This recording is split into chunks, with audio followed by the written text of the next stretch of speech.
Frères et sœurs en Christ, que la bénédiction puisse couler de nos vies comme elle coula de la vie d'Abraham. Puissions-nous vivre dans le courant de sa bénédiction. Attendons-nous à sa bénédiction, car elle doit devenir notre expérience constante.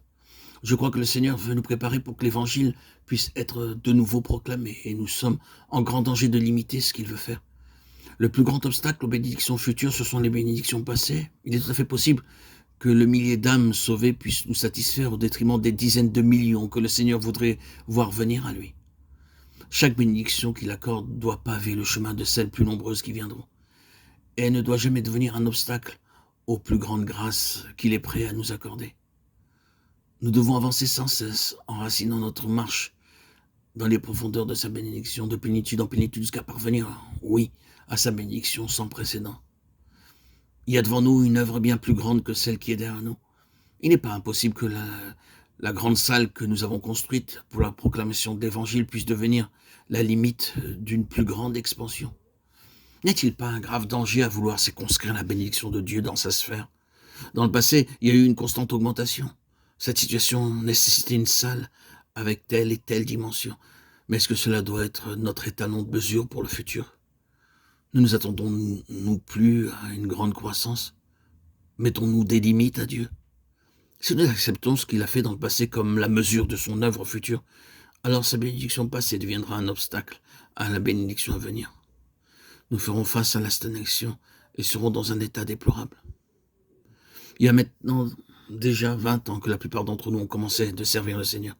Et nous en sommes aujourd'hui au même point qu'il y a quelques années.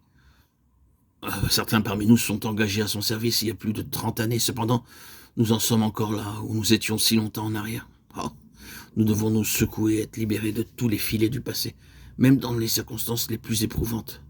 Nous devons être pleins d'espérance. Plus grande est notre attente et plus Dieu a la possibilité d'accomplir son œuvre. Nous devons élargir nos cœurs et notre horizon afin qu'il ait la voie libre pour accomplir ce qu'il désire. Ne réduisons jamais par nos limitations naturelles sa capacité d'œuvrer. 4000 âmes peuvent être satisfaites par quelques pains. Il en est de même aussi pour 5000 âmes. Matthieu 14, 17, 21, Romains 9, 13, 16. C'est la mesure de la bénédiction qui déterminera la mesure de la nourriture fournie aux multitudes affamées. Si le courant de la bénédiction est à l'œuvre, il n'y aura pas de stérilité, là où elle coulera. Si dans nos rassemblements, nous nous attendons à sa bénédiction, l'œuvre alors sera féconde dans les jours à venir, surpassant ainsi toutes nos demandes ou ce que nous pensons. Lorsqu'il s'agit de recevoir la bénédiction divine, c'est toujours Dieu qui en a l'initiative. Il n'y a aucun effort à faire de notre côté.